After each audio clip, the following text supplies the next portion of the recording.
Assalamualaikum. Berjumpa kembali di kelas daring mata pelajaran fikih kelas 7.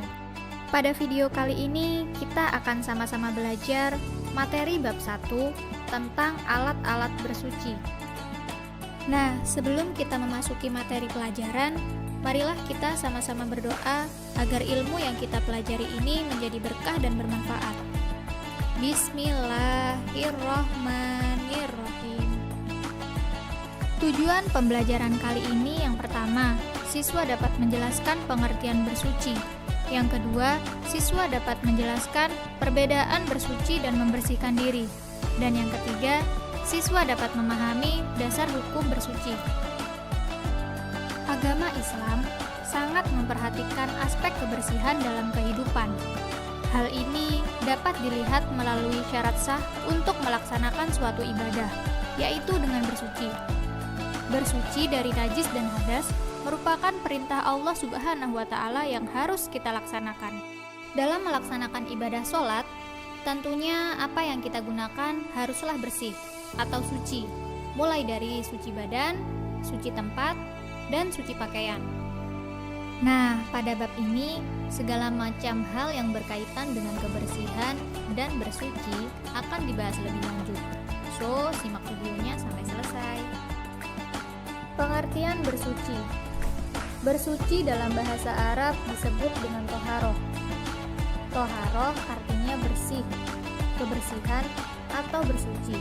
Sedangkan pengertian bersuci atau toharoh menurut istilah adalah membersihkan diri, pakaian, tempat, dan benda-benda lain dari najis dan hadas dengan tata cara yang telah ditentukan oleh syariat Islam. Karena kedudukan bersuci yang penting dalam melaksanakan ibadah, setiap orang yang akan mengerjakan sholat atau tawaf terlebih dahulu harus bersuci, seperti berwudu, tayamum, atau mandi. Selanjutnya, perbedaan bersuci dan membersihkan. Jika kita cermati tabel di atas ini, kita akan mengetahui perbedaan bersuci dan membersihkan diri berdasarkan unsur-unsurnya. Seperti menyertakan niat. Ketika kita bersuci, kita harus menyertakan niat. Contohnya adalah saat kita berwudu. Meskipun sepele, niat merupakan bagian penting yang perlu dilakukan ketika berwudu. Karena sesuai dengan ajaran Nabi Muhammad SAW bahwa umat muslim diwajibkan membaca doa atau niat wudu saat melaksanakan wudu agar ibadah yang dijalankan sah dan diterima oleh Allah Subhanahu wa Ta'ala. Unsur yang kedua yaitu bertujuan untuk membersihkan. Bersuci dan membersihkan diri ini memang memiliki tujuan yang sama, yaitu sama-sama untuk membersihkan. Kemudian unsur yang ketiga, tata caranya diatur oleh syariat Islam melalui ketentuan fikih. Nah, kalau bersuci, tata caranya diatur oleh syariat Islam, seperti menyertakan niat itu tadi, dan cara-cara lainnya. Sedangkan membersihkan diri, tata caranya bebas, seperti ketika mandi. Ada orang yang ketika mandi dimulai dari menggosok gigi terlebih dahulu, dan ada juga yang menggosok gigi di akhir. Unsur yang keempat yaitu mengikuti pola hidup sehat. Nah, ini antara bersuci dan membersihkan diri adalah sama-sama mengikuti pola hidup sehat. Karena menjaga diri agar selalu suci dan bersih itu besar sekali manfaatnya bagi kesehatan dan mencegah terjangkit dari berbagai penyakit akut seperti tipes, hepatitis B, dan lain-lain. Pembagian bersuci.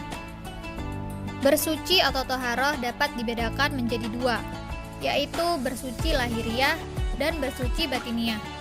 Bersuci lahiriah atau hisiah adalah kegiatan menyucikan diri dari najis dan hadas. Bersuci lahiriah ada dua. Yang pertama bersuci dari najis, yaitu membersihkan segala bentuk kotoran yang melekat pada badan atau yang ditempati.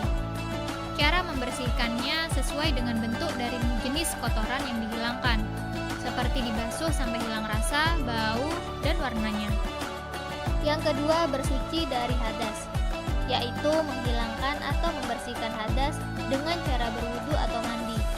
Seperti hadas kecil, bersucinya dengan wudu, sedangkan hadas besar, bersucinya harus dengan mandi. Kemudian bersuci batiniyah atau ma'nawiyah. Bersuci batiniyah adalah membersihkan jiwa dari kotoran batin berupa dosa dan perbuatan maksiat. Cara bersuci batiniyah ini adalah dengan bertobat kepada Allah Subhanahu wa Ta'ala. Selanjutnya, dasar hukum bersuci. Dalam Al-Quran maupun hadis, banyak sekali penjelasan-penjelasan maupun perintah-perintah agar umat Islam senantiasa bersih dan suci. Adapun dalil yang menjelaskan tentang disyariatkannya bersuci terdapat dalam surat Al-Baqarah ayat 222, kemudian surat At-Taubah ayat 108, dan surat Al-Maidah ayat 6. Dari ketiga ayat Al-Quran tersebut dapat kita ketahui bahwa Allah Subhanahu wa Ta'ala menyukai orang-orang yang kesehariannya dalam keadaan suci, baik dari hadas kecil maupun hadas besar.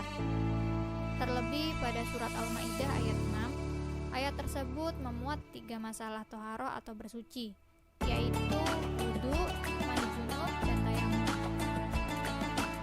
Alhamdulillah, sekian dulu pemaparan materi dari Ustazah. Mohon maaf apabila ada salah kata maupun penulisan. Ustazah harap dari materi yang telah disampaikan, kalian dapat memulai untuk membiasakan diri menjaga kesucian dan kebersihan diri dengan berwudu, bukan hanya ketika akan melaksanakan sholat atau mengaji, tetapi juga saat kalian sekolah dan belajar. Terima kasih. Wassalamualaikum warahmatullahi wabarakatuh.